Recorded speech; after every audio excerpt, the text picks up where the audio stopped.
4, 3, 2, and 1. All right, everyone. Welcome back to the Trauma Therapist Podcast. I am very excited to have as my guest today, Vjosa Rizaj. Vjosa, welcome. Hi, Guy. Thank you so much. Thank you for having me on. Oh, it's a privilege. I'm so excited to have you on here. So Vjosa is a psychotherapist and a consultant in domestic violence and sexual abuse. She has both an academic as well as a practical background in the field. Alongside her private practice, Vjosa has years of experience working with survivors of abuse in different clinical settings. She's currently focusing on helping survivors with these therapeutic programs to aid them after their traumatic experiences, and is on a journey to not only help survivors, but also to enrich other professionals and organizations with their knowledge and experience. All right, Vjosa, once again, welcome. Thank you so much. Before we get going here, share with our listeners where you're from originally and where you are currently. Okay, so I'm originally from Albania. I come from all the way from Albania, and I live in London. That's England, London. Yeah, just to make it clear. I've been living in London for the past 25 years of my life. And yeah, I pretty much grew up here. All right, awesome. So you said before we were recording here, you said you've been listening to the podcast and getting a lot out of it. Yes. And so, which is awesome. It makes me feel awesome. So how did you get into this field? How the heck did you get into this field? Good question. I've always had an interest in psychology since I was a young girl, I guess. I've always been interested. It's something, that's always intrigued me, something I've always been drawn to. And I remember in school they used to talk about counselling, and I always used to ask what was counselling, and they said someone to talk to. And I remember growing up in a household where you don't talk a lot, or girls don't talk, and I was always intrigued, and I'd done a little bit of research, such as asking questions, asking my teachers questions about counselling. And I remember thinking, oh, wow, I want to be a counsellor one day. I want to talk to people. I want to listen to people. And that's how it started. And then throughout secondary, I became more and more interested in asking my teachers about the whole counselling process. In a weird way, my school didn't provide counselling. They just spoke about it. But my teacher, who was a health and social care teacher, she would really encourage counselling to students and say you should seek it and so on. But my school itself did not provide it for their students, which is really weird and interesting at the same time. Where was that, in Albania? No, London. Okay. Believe it, yeah, London. Okay. Yeah, when I was a teenager.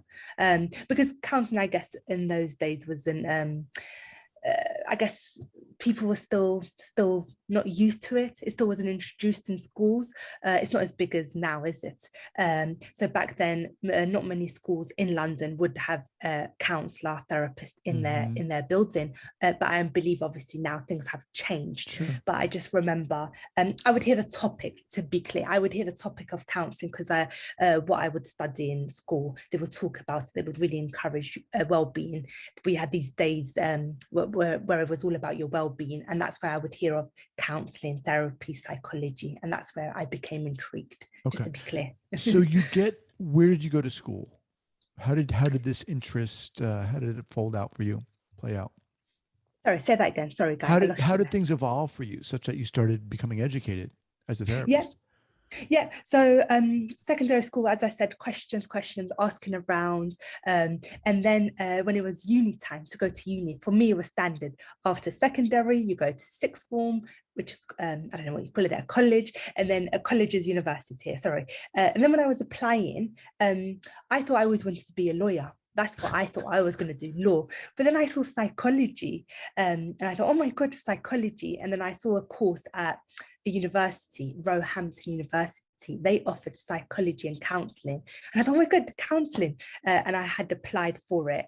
And then I got in, and then that's where my journey started. I was 18 years old, went and done psychology, counselling, didn't really... Well, I didn't have experience. I had knowledge, but never had an experience when I got into it. I never looked back. And how did the interest in trauma and sexual abuse happen? It did start from the counselling course in uni, the other part, psychology and counselling, when my lecturers would talk a lot about the cases, and a lot of it was about sexual abuse, client or child sexual abuse. And I will never forget how intrigued I was, because I never knew things like that happened. As an 18-year-old, I was never exposed to stories like that. And I remember when lecturers would talk about it, even in the psychology part of it, I was always intrigued. I found it fascinating slash a little disturbing at my age, but it made me fascinated. It made me want to go and seek it more. So I was reading case studies, I was reading books on it. I just became fascinated.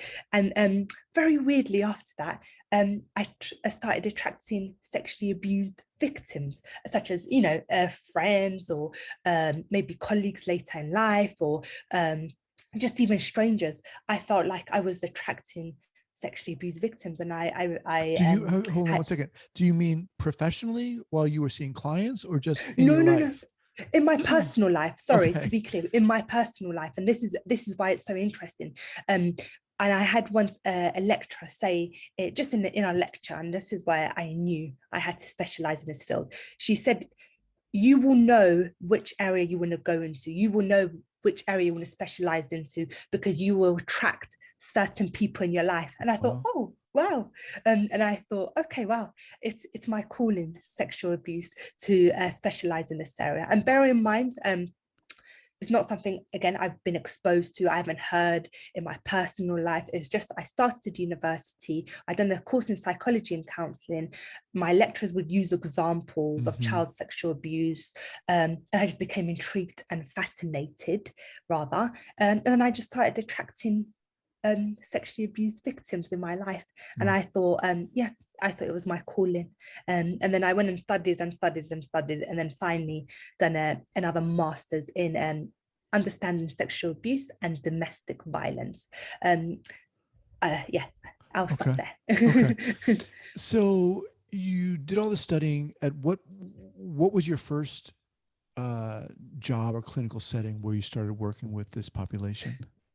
Yes, so it was in a centre, which I won't disclose too much, but it was for women, a centre for women who've been sexually abused and who've experienced domestic violence. I won't go into it too much.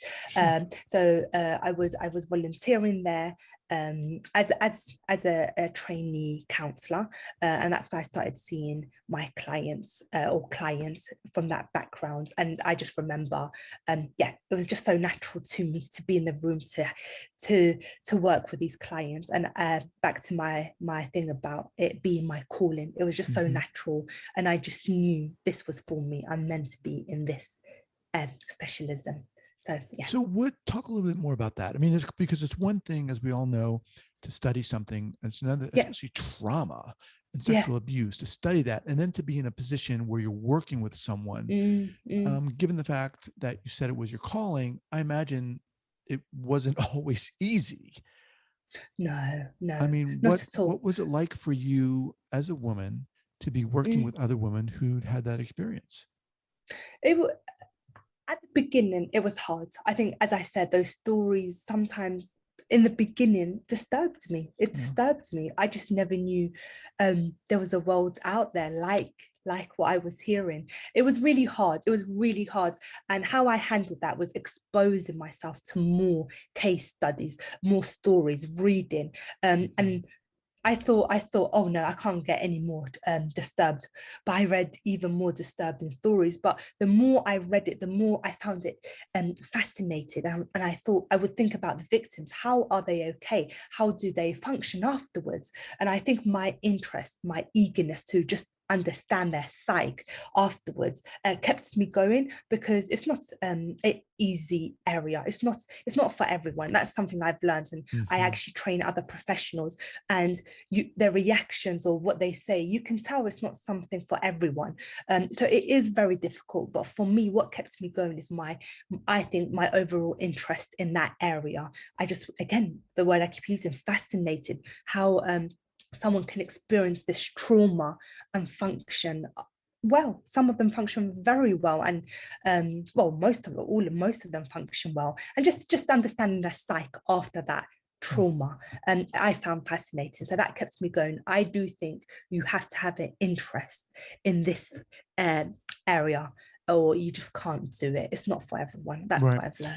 I mean, So in addition or along with that interest, where do you think this desire to help, quote unquote, however you want to define that, help these individuals mm, came about? Where does that come from for you, do you think?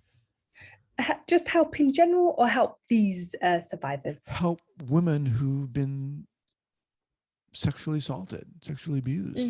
Mm, mm. I think in general, Yeah. I always wanted to help others. I think me being me as a person, I always go for the maybe complex thing, or the thing that not everyone's going for. I went for this area because, again, it's difficult, it's a challenge, Yeah. it's quite fascinating. It's not your general depression, anxiety. Of course, there's that element, but I wanted to go for the most complicated one. I guess that's how I saw it. So that's where my desire is to really help them. Yeah, just live a fulfilling life after that experience. So it's, yeah, sorry. Well, let me ask you this, Vjosa. What do Yeah. you think it is about yourself that Mhm, allows you to get in there mhm. and work with these women to help the healing process begin? That's a good question. That's a really good question.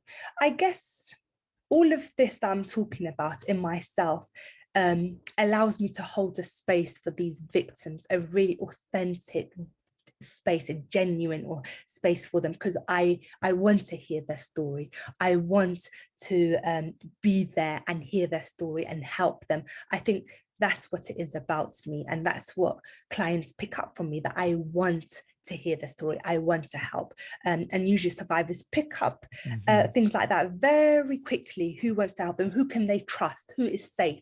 And I guess because I genuinely want to, I am fascinated, I want to understand. I think these victims, yeah, pick that up. And does that make sense? I It hope. does, yeah. You know, there's a thought amongst a lot of lay people, I think, when it comes to the topic of sexual abuse or domestic Mm, violence. We'll, mm, we'll, mm, we'll say domestic violence, and there's a thought like, how could that person stay in this? mm, Why aren't they mm, leaving? mm, mm, And I'm wondering, when you first started into this field, when you first started seeing clients, did you have that thought? Did you share with us what it was like for you in the beginning, and maybe what you learned, a little bit about mhm, what you mm. learned in terms of um, what your thoughts about some of these clients were? And I know it's hard to Absolutely. generalize, but that's what I'm Yeah. asking you to do right now. Absolutely. It's great to use that example of why doesn't she just leave? That was exactly my mindset in the beginning when I started. It will all be resolved if she leaves. Right. And then I got to learn that's the most dangerous thing for a woman in a domestic violent relationship. Leaving is actually the most dangerous thing she could do for herself. And usually women who leave are the most risk when they leave the relationship, Mm. And when I learned that, I will never forget till this day. When I heard my lecturer talk about that, I thought, wow, I've got it all wrong, absolutely wrong.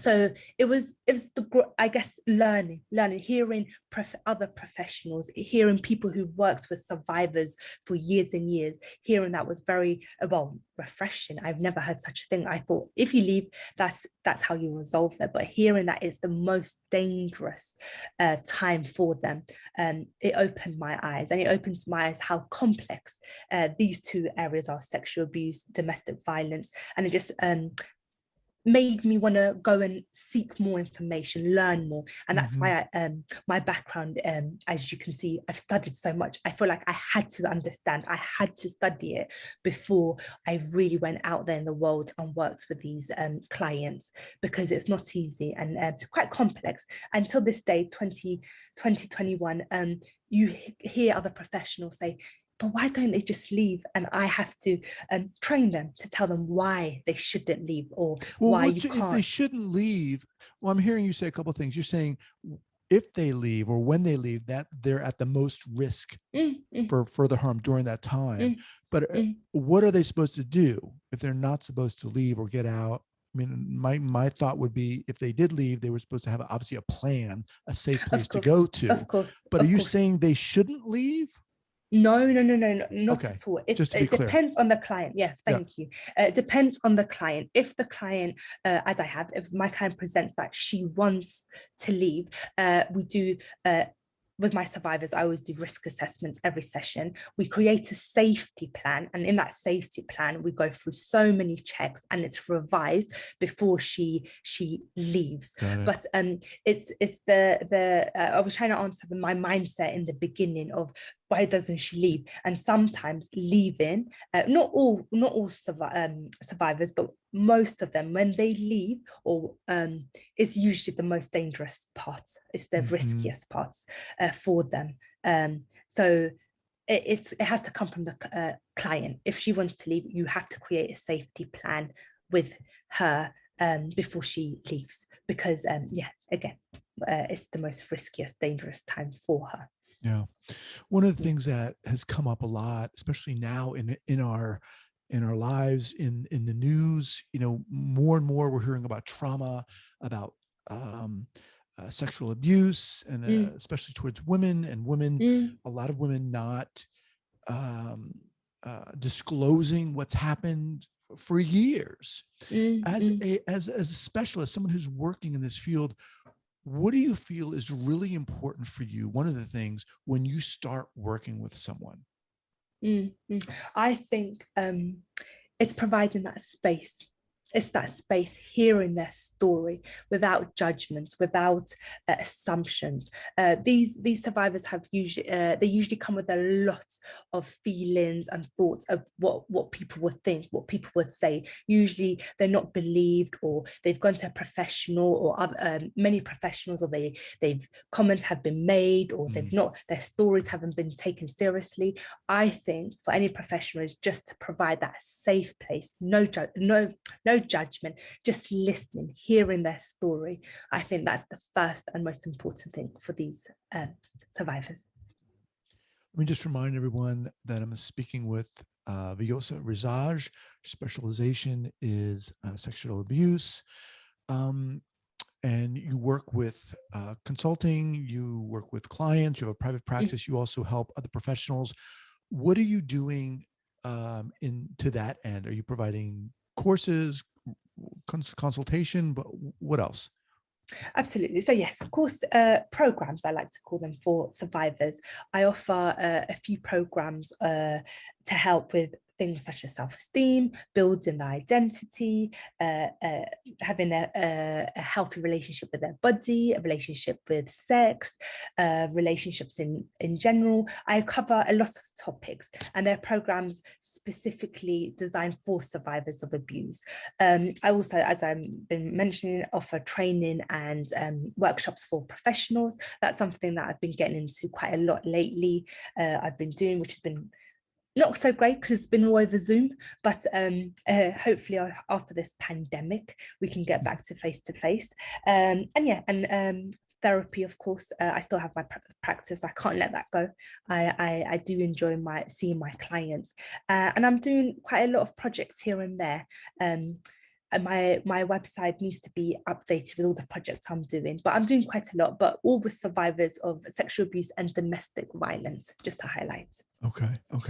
Yes. And if people would like to reach out to you, what's the best way to do that? Email would be great. Okay.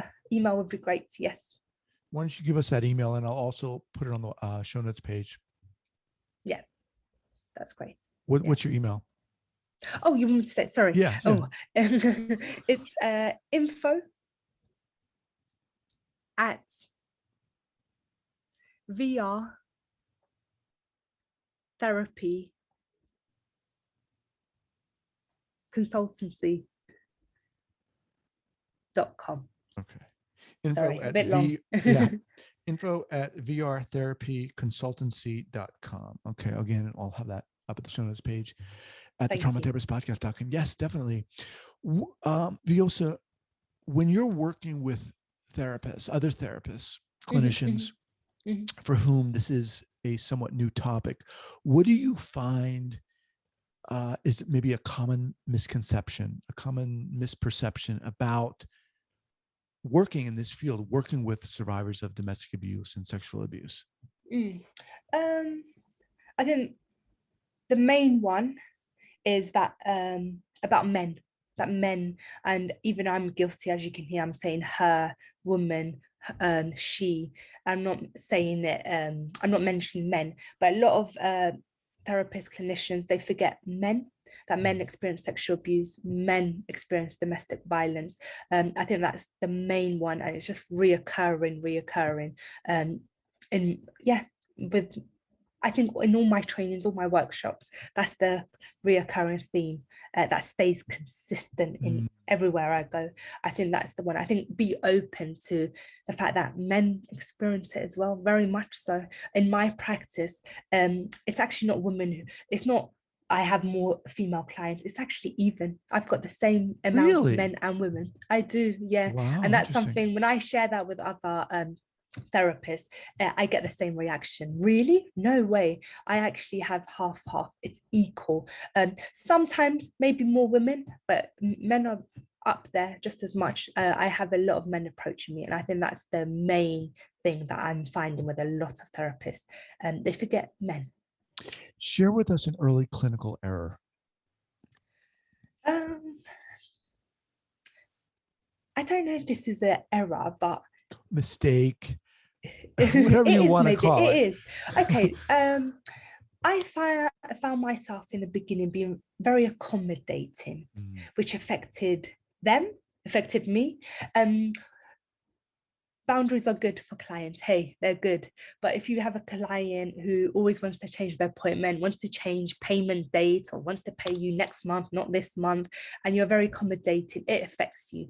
It's tiring, you lose track, it gets all complicated. I think that was my clinical error, being mhm. very accommodating to my clients. And I had to remember that boundaries are there for a reason. It's good for them. I mean, don't get me wrong, I still accommodate when I need to, when Sure. it's urgent. But I think I was too accommodating to my clients.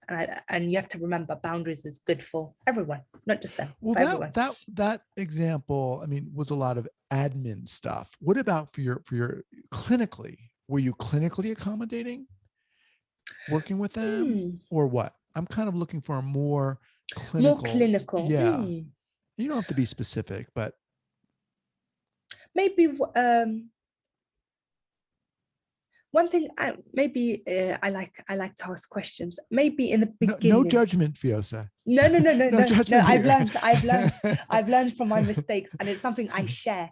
I share actually, especially with survivors of abuse, which you have to be careful. I asked too many questions when I first started out, Huh. and sometimes that can be overwhelming for not just survivors, any clients. Sometimes, yeah, I think that's what it is. I asked too many questions, and I realized that sometimes when you allow them to just use the space how they want to, you get more Mhm. work done. But if you're filling it with questions, they're not really thinking, they're not really bringing themselves to the room because you're leading it. I think that was my error. And yeah, I I think so. appreciate you Yeah, sharing that, and that's an yeah, no interesting one. problem. So, asking questions, for example, because you to satisfy your own interest in their story, because you wanted to find out more details about their story.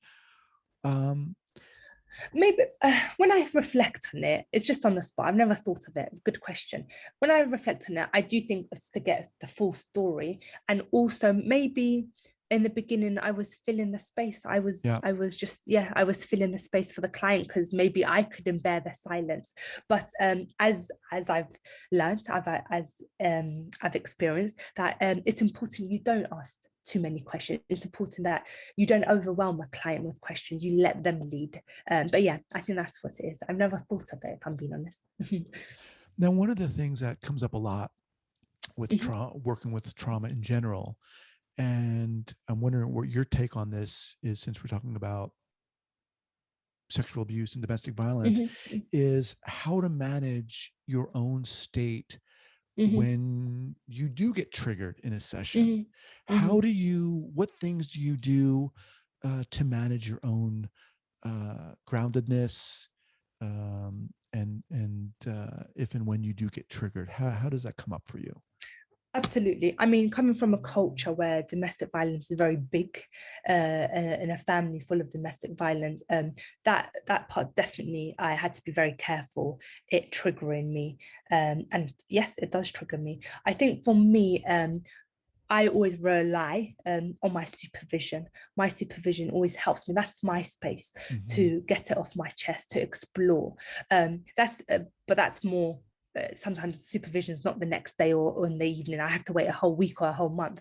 But in the moment, I think for me, it's my self-care. If it's turning off my phone, my emails, my laptop, and just going for a walk, reading my books, or spending time with my family, it's just getting away from it, making that conscious effort.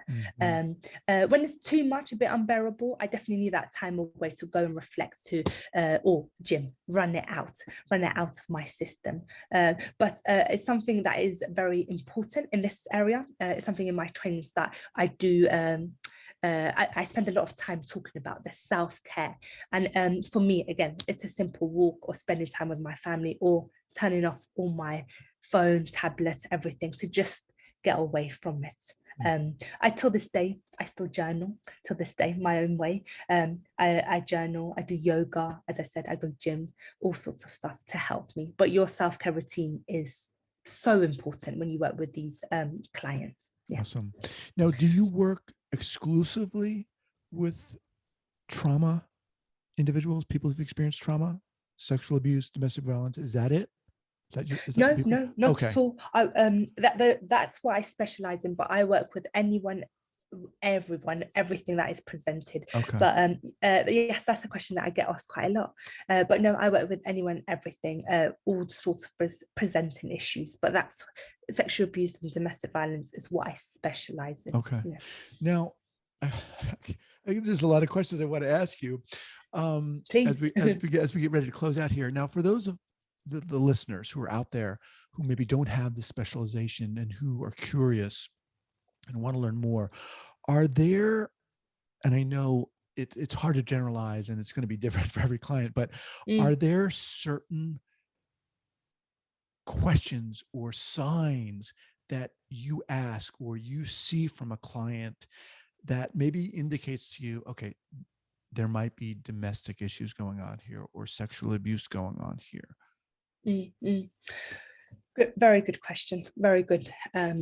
Something I had to put in my trainings.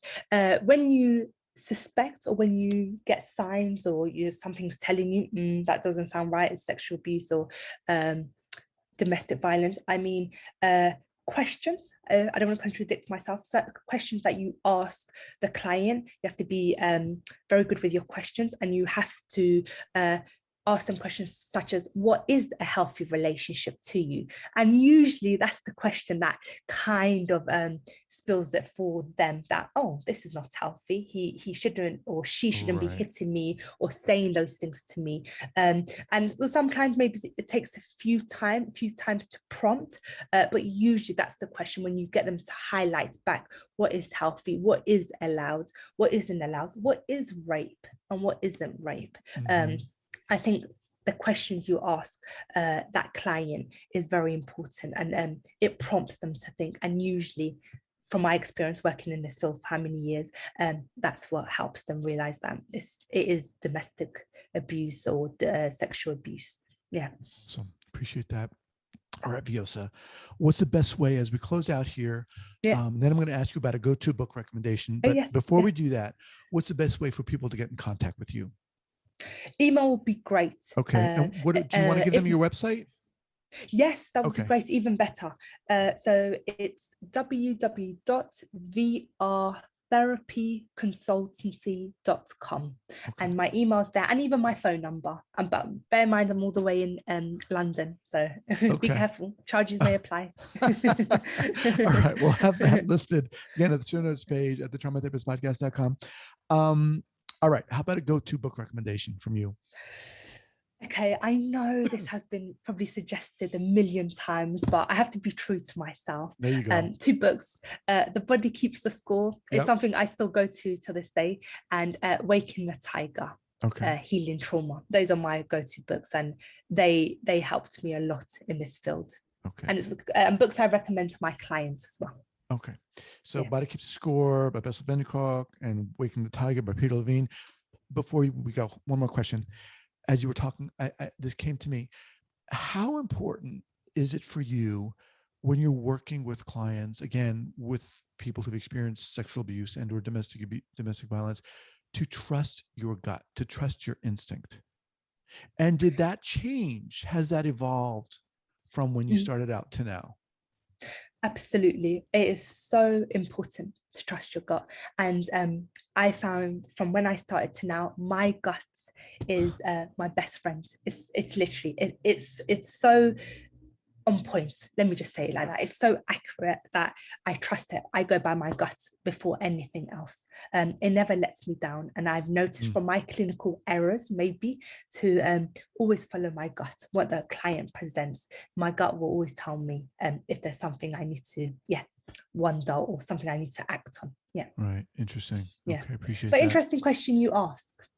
Well, yeah. And I say that with the understanding that there's, you have a lot of knowledge, you have a lot of education in this particular field. So, right, that's based on what?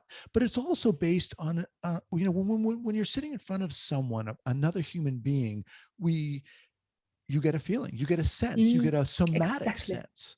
Exactly. Yeah. So yeah, exactly. You really do. I mean, not just with these client survivors, all clients, you get the sense. And I don't know about anyone else, but I still get those senses over Zoom. During this pandemic, all our sessions were over Zoom or Teams or whatever. But I still sense it. I think for me, if we were going into my qualities, that is one of my qualities or my strongest points. I have got a strong gut or strong instincts, and something that's been developed because I've ignored it, and then something's happened, a mistake, and then I've learned from it. But usually I would say, and that's something I say in my trainings, you get senses. You should listen, or you should pay attention to those senses you get in your sessions with clients. You really should. That's maybe some advice I would offer my fellow therapists. Yeah. Appreciate that. Awesome. Vjosa, it's been a pleasure having you on here. I love talking to people like you who are just not only passionate about what you're doing, but the work you're doing is, so crucial and so vital for people out there. So it's an honor to talk with you. Thank you so much, Guy. Thank you for having me. I absolutely love this podcast, and it's helped me. So thank you so much. It's been a pleasure being on here talking to you. Awesome. Appreciate it. All right. Take care. Take care. Bye-bye. Bye-bye.